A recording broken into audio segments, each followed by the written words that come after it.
adem ayem itu belum tentu tidak ada riak di bawahnya begitu. Seperti misalnya air laut tuh biasanya bawahnya agak beriak begitu. Nah jadi yang agak beriak itu tim sukses. Menggunakan bahasa berat itu justru orang lebih paham. Itu tidak seperti itu. Prinsip dari komunikasi adalah ketika apa yang kita sampaikan orang paham, sudah selesai, dan itu disebut efektif. Buat saya ya mungkin bisa dilihat adem ayem tadi.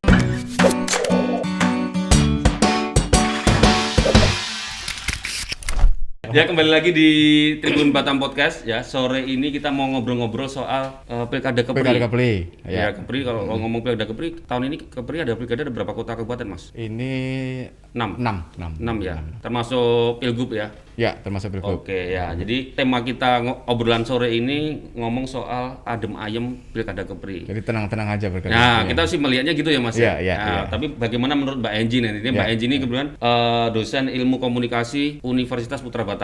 Bener ya, Mbak ya? Nah, kalau Mbak Lina kan ini yang kedua, Mbak Lina sering nih ketika di podcast udah 2 kali. Kalau dimasuk di Tribun jadi analis berapa kali sering ya?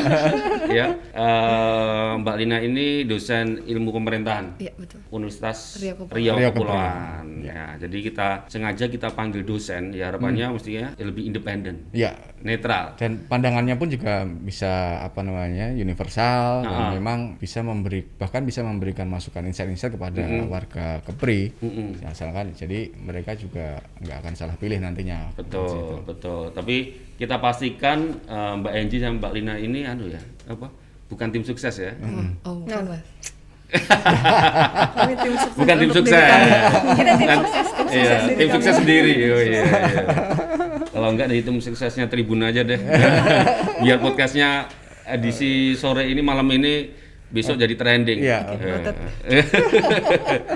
Oke, mungkin saya pengen nanya ke Mbak Lina nih, Mbak, bener boleh nggak sih kita ngomong pilkada tahun ini adem ayem gitu? Ini versi Tribun nih ya. Kalau menurut Mbak Lina gimana? Kalau jawaban singkatnya boleh. Boleh ya. Dalam politik apapun boleh. Tapi menurut Mbak Lina bener nggak? Adem ayem nggak? Atau ada gimana? Oke, baik. Iya, jadi kalau kemarin dikasih judulnya nih, menarik banget gitu ya. Menarik sekali begitu. Jadi adem ayem dalam konteks tidak ada hingar-bingar, tidak ada kabar-kabar yang masif begitu. Oke, konteksnya bisa dikatakan adem ayem. Tapi sebenarnya adem ayem itu belum tentu tidak ada riak di bawahnya begitu. Seperti misalnya Tribuners sekalian lihat air laut tuh biasanya bawahnya agak beriak begitu. Nah, jadi yang agak beriak itu tim sukses. Tim sukses. Walaupun terlihat baik-baik saja, sebenarnya mereka ekstra untuk memenangkan calonnya masing-masing. Kalau kita bicara konteks Pilwako maupun Pilgub, kemudian beberapa kabupaten yang ada di Kepri, tidak adem ayem. Hanya saja baik media, saya bilangnya tuh ada media lama sama media baru nih. Nah, kalau media lama kan media massa tuh, koran dan lain-lain. Tapi kalau media baru, sosial media, kemudian termasuk hari ini yang kita lagi lakukan nih podcast tuh media baru begitu. Nah, artinya itu tidak terlihat di media baru. Sebenarnya di media lama itu terlihat sekali gitu ya, yang diakses oleh banyak masyarakat begitu. Tapi umpannya menjadi menarik begitu kalau dibilang adem ayem, artinya satu sisi betul-betul tidak ada pergerakan, tapi sebenarnya satu sisi itu pasti ada pergerakan. Cuma sejauh mana pergerakannya? Sibuk lah, Mas. Namanya juga bertarung dalam politik. Bahwa dalam politik itu untuk mencapai kekuasaan nggak ada yang adem ayem.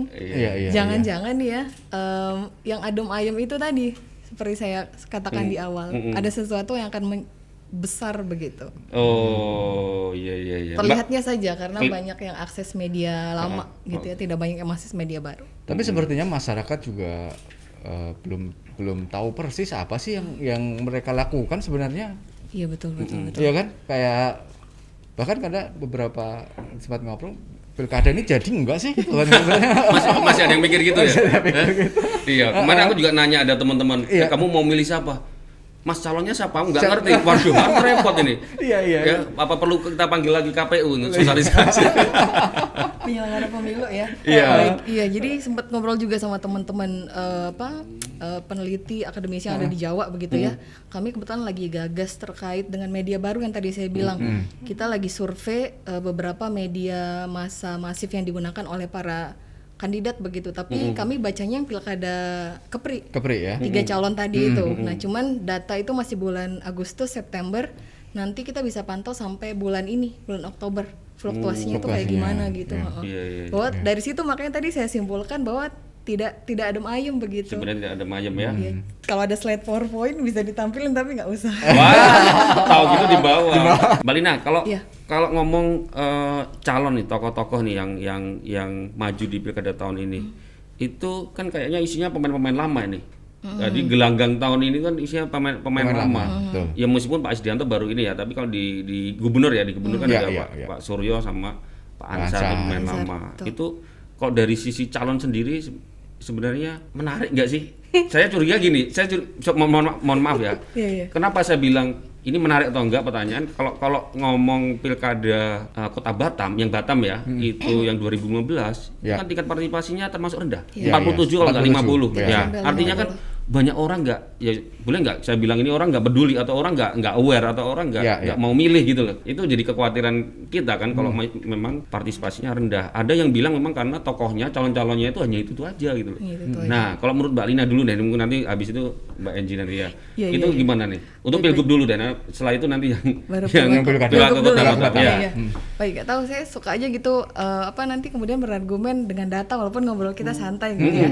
Dari 2006, 2011 sampai 2015 tuh memang kita nggak nyampe 50 Mas. Iya, betul. Nggak sampai 50. Yang Kepri ya? Iya, yang Kepri. Kalau yang Batam kan 47 kalau salah. Oke, beda tipis lah karena kan kalau pemilih itu sekitar 1,3 di Kepri, di Batam tuh paling banyak gitu. 700 kali Batam. 700-an kayak gitu ya.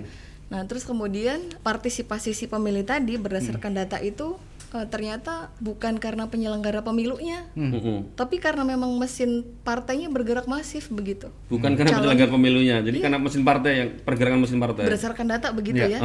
Kemudian sebenarnya kalau bicara pilgub tahun ini cukup menarik. Kenapa? Misalnya ada perempuannya.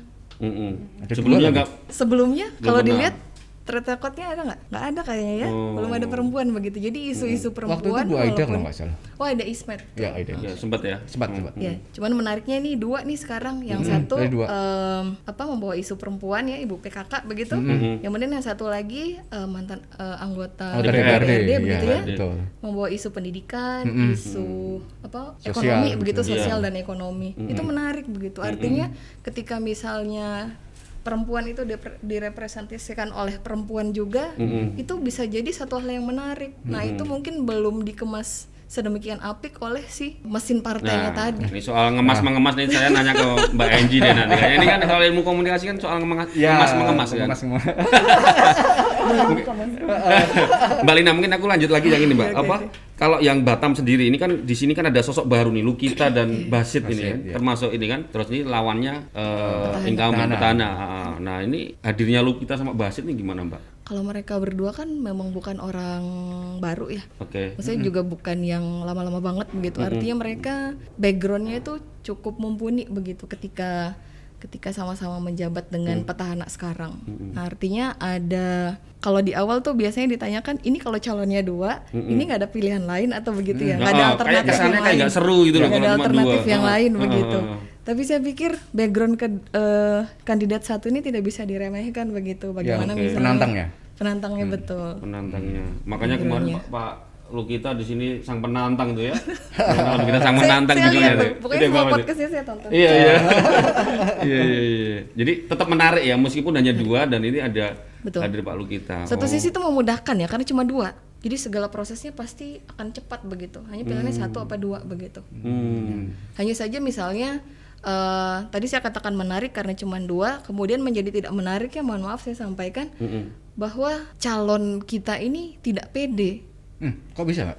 Ya, saya dengan ekstrim bilang tidak pede karena ketika penyampaian di media lama maupun media baru, jarang sekali kalimat yang kemudian menyatakan pilih saya. Coba kalau kita lihat nanti dikira itu apa namanya? Mungkin waktunya. Enggak, ada gini. Tidak, kalau untuk masa mereka kampanye ya, bukan di media yang tidak diakses begitu.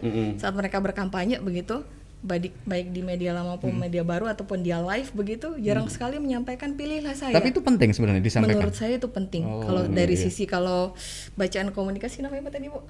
Kalau di kami itu namanya political marketing, marketing politik. Kalau bahasa kekinian tingkat kepedean kali ya? Atau gitu mah? Iya, karena tadi kan Mas bilang harus menjual diri memang. Iya. Begitu. Jadi kalau mau menjual diri, yang ditawarkan dirinya dong. Iya. Diri yang ditawarkan, bukan nanti datanglah ke bilik suara, pilih siapa yang terbaik. Kan begitu. Bukan konsep jualan yang real. Yang real kan, yaudah saya jual diri, pilih saya. Iya. Oke. Berarti selama ini calon-calon itu belum sepenuhnya mendeklar siapa sebenarnya dirinya. Menurut pengamatan saya begitu. Belum ada yang beda menyatakan pilih saya gitu. Iya. Tapi dari sisi komunikasi mungkin kita nanya ke Mbak Enji, Mbak. Kalau dari sisi komunikasi nggak bisa nafas nih Mbak Enji. Tapi apa dibuka? Iya. Iya. Kalau dibuka salah satu deh. Salah satu aja. Nah, gantian. Nah, Mbak Enji buka dulu deh, Mbak. Mbak buka dulu ya nggak apa-apa. Enggak. Tadi saya ini tertarik dengan apa Bu yang manggil Mbak, kita manggil Ibu aja. Masih muda loh padahal, masih gadis-gadis kok manggilnya Ibu. Apa ya, mereka tidak mendeklar ya, pilihlah aku. Namun sebenarnya dengan menggunakan media, mereka sebenarnya sudah mendeklar. Seseorang sudah melakukan publisitas menggunakan media, entah itu tadi katakan media lama dan media baru, itu sudah declare. Udah bagian declare, kenapa? Ada pesan yang disampaikan di sana. Tapi nyampe enggak pesannya? Opinion itu lagi adalah opini. feedbacknya. Betul. Jadi proses rangkaian komunikasi adalah ketika seseorang menyampaikan pesan menggunakan media adalah reaksi. Nah, reaksi yang ditimbulkan untuk saat ini banyak digunakan melalui media sosial. Let's say Instagram, Facebook dan lain-lain ya. Nah, ketika mereka berkomentar di dalam media tersebut itu sudah merupakan suatu pengakuan terhadap eksistensi orang tersebut begitu. Jadi nggak perlu bahwa menyatakan pilihlah aku gitu kan. Itu udah kalau di dalam komunikasi udah nggak zaman lagi makanya gitu jualannya. Jadi lebih kepada quality produknya begitu di sana.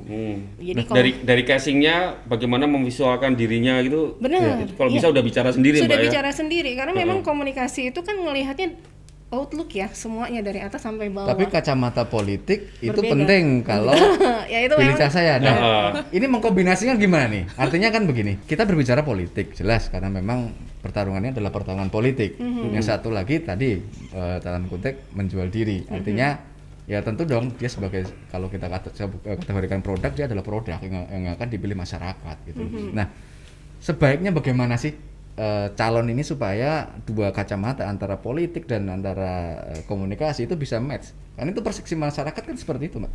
Kalau saya sih melihatnya ya Bu ya, politik itu definisinya kan hanya strategi ya, menurut gue loh. Kalau Mbak Lina soal nggak boleh gue lulu ya di sini ya. Boleh. Kita bebas. Kalau Mbak Lina kan politik kekuatan mempengaruhi kalau nggak salah. Kemarin podcast yang terakhir itu. Keren juga. Jadi di kami itu ada yang namanya komunikasi politik, juga ada public relation politik. Kebetulan saya memang bidangnya spesialisasi bagian public relation. Jadi kalau kita melihat pendekatan orang-orang politik yang di luar Batam, mereka lebih cenderung menggunakan pendekatan public relation. Jadi banyak menggunakan media dan lebih banyak melihat apa kebutuhan siapa yang menjadi sasaran atau komunikannya begitu. Nah, tidak sehingga kalau misalkan kita analisis pesan-pesan yang disampaikan, pesan-pesan politik yang disampaikan itu cenderung lebih gampang dicerna. Dan tidak memberatkan si pembaca atau si yang menonton atau si yang melihatnya itu. Selama ini mereka sudah melakukan itu belum? Di mana? Contohnya di aja dulu kota Mbak. Di kota. Di Pilwako Batam. Bagaimana mereka sudah melakukan belum? Berarti soal janji, mereka soal tawaran-tawaran mereka kita belum tahu benar ya nih ya. Karena kalau saya pribadi saya nggak tahu nih. Mereka menjanjikan apa? Karena bahasa yang disampaikan menurut mereka bahwa menggunakan bahasa berat itu justru orang lebih paham. Itu tidak seperti itu. Prinsip dari komunikasi adalah ketika apa yang kita sampaikan orang paham, sudah selesai dan itu disebut efektif. Nah, kadang orang terbawa untuk menyampaikan pesan itu ingin terlihat bahwa gue lebih pinter loh, gue lebih jago loh begitu kan ya. Dan nyatanya bahwa pesan itu tidak sampai, tidak efektif lah pesan itu. Dan jadinya sehingga buat saya ya ini menurut saya sehingga pesan-pesan politik itu jadi dianggap remeh dan itu membuat efek yang ditimbulkan adalah mungkin bisa dilihat adem ayem tadi, antipati. Resonansinya nggak ada. Nggak ada gahung sama sekali karena dilihat bahasa yang digunakan begitu. Paling yang dijanjikan harga turun begitu kan? Apa harga turunnya? Narasi lama sebenarnya kan. Oke, berarti menurut Mbak Enggi benar ya adem ayem ya menurut Mbak Enggi. Kalau Mbak Lina tadi enggak ternyata kayaknya. Itu Mbak ya benar ya adem ayem ya. Saya adem ayem. Kalau dari sisi komunikasi adem ayem. Adem ayem ya. Tapi sebenarnya bergerak. Artinya begini, mungkin di lapangan bergerak. Tapi membosternya ini belum mungkin. Ya yang bergerak panitianya aja. Tim suksesnya aja. Iya, salesnya. Jadi konsumennya itu ya tetap karena kalau yang bergerak salesnya aja berarti kan konsepnya lu jual gue beli gitu. Satu kali putus. Sedangkan dalam komunikasi atau public relation dia berkelanjutan gitu. Sustainable, berkeberlangsungan gitu. Iya.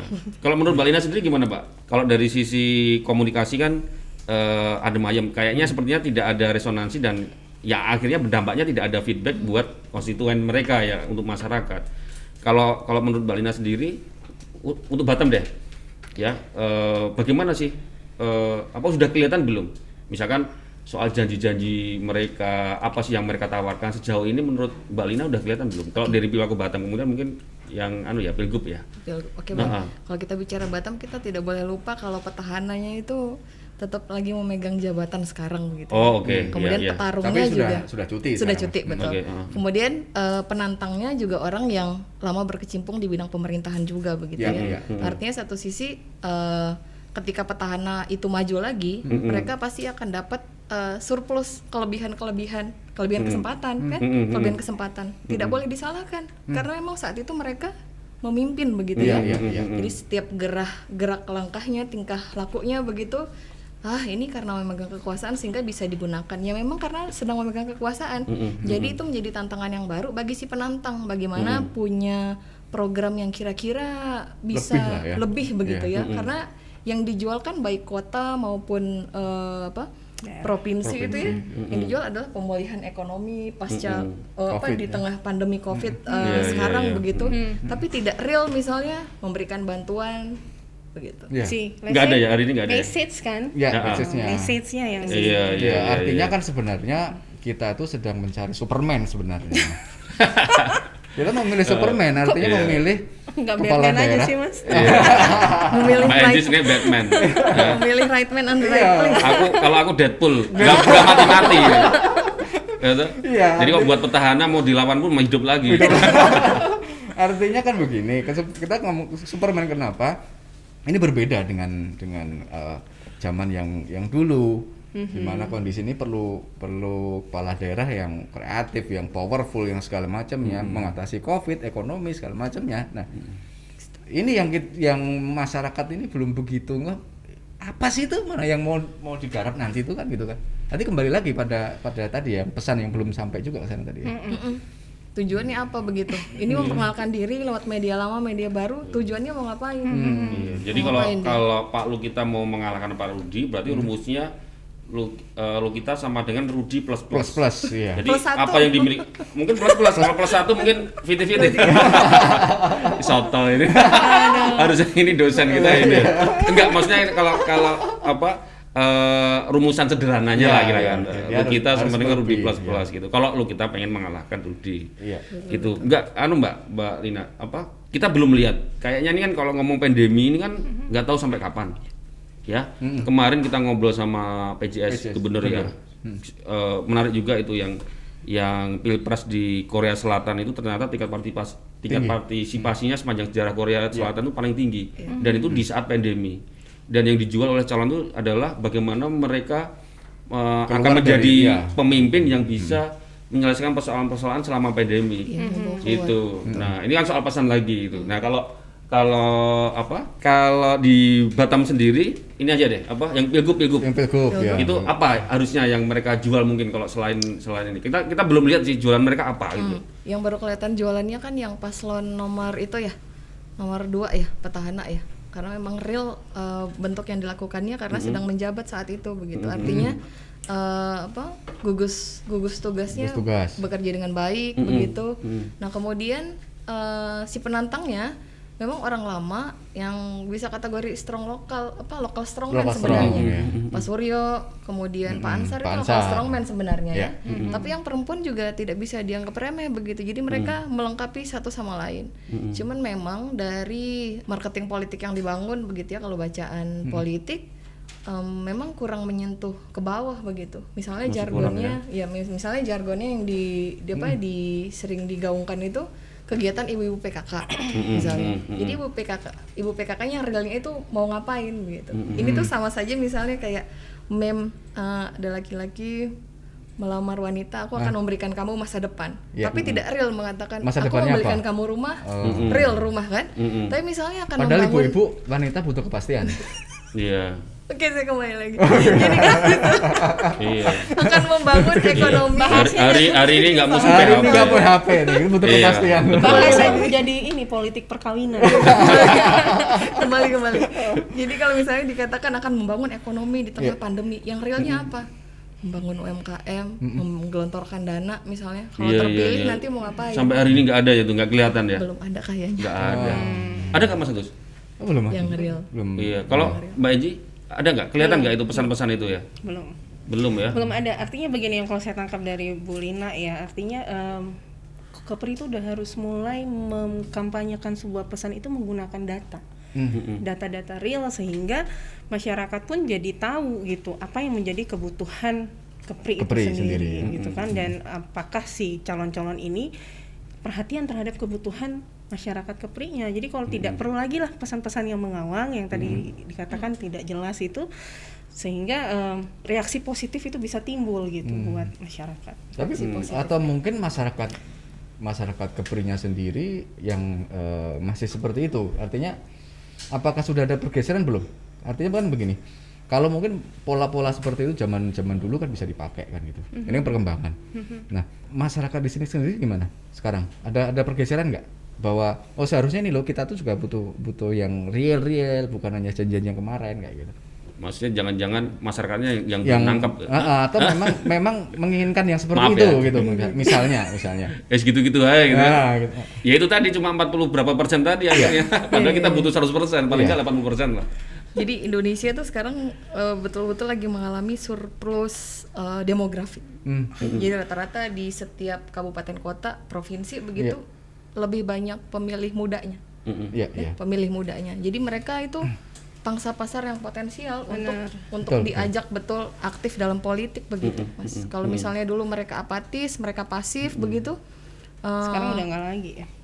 Sepertinya sudah tidak lagi. Tapi memang harus dipancing oleh si calon tadi agar tidak terlalu konvensional, makin modern begitu model kampanyenya, model yang lain-lainnya begitu. Ya, Mbak Lina pernah dapat data atau riset itu kemarin yang partisipasi Kepri dan Batam terendah itu partisipasi milenial anak mudanya seberapa ya? Betul ada, karena itu ada, bicara. ya? Saya disertasi saya bicara itu. Maksudnya secara persentase keterlibatan teman-teman anak muda itu milenial di Batam itu gimana? Rendah. Anak-anak termasuk rendah ya? Termasuk rendah. Tahun 2014 bahkan Kepulauan Riau itu partisipasinya terendah se-Indonesia. Oke, Mbak, saya nanya ke Mbak Enji. Berarti gini, kalau lihat dari calon-calon yang di Pilgub dan di Pilwako, itu strategi kampanye mereka untuk menggait anak muda sudah kelihatan belum, Mbak?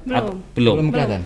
Jadi kalau saya ngelihat menyambung dari Bu Lina itu, kita harus pahami dulu nih karakter konsumennya siapa, gitu kan ya. Nggak bisa disamakan dengan data Kepri, data Kepri Sumatera, Jawa itu tidak bisa disamakan, Mas, karena karakter di Kepri itu masyarakatnya pekerja. Pekerja. Jadi dia nggak akan Kepri atau Batam, Mbak? Kepri atau Batam? Leseol lah. Batam termasuk lebih lebih mayor. Kayak mayoritas 700.000 nanti di sini. Ya, 700.000 tapi kebanyakan pekerja. Mereka muda tapi pekerja. Jadi fokusnya bukan kepada bukan kepada perhatiannya bukan kepada janji-janji atau pesan-pesan keminatan terhadap suatu perkembangan ilmu politik gitu. Mereka lebih, kalau pekerja itu kan punya mindset sendiri. Iya nggak? Jadi kalau misalkan masuk politik masuk terus mendengar para calonnya berbicara terus itu lagi gitu kan ya. Tapi kalau anak baru yang muda-muda mereka akan terkesima begitu. Jadi makanya mungkin menurut saya Bu Lina kenapa dia bisa rendah ya karena memiliki kefokusan yang berbeda, tujuan yang berbeda, karakter yang berbeda. Untuk mengalihkan fokusnya agar mereka aware dengan itu gimana Pak? Mungkin buat masukan buat tim ini buat calon-calon ini Pak.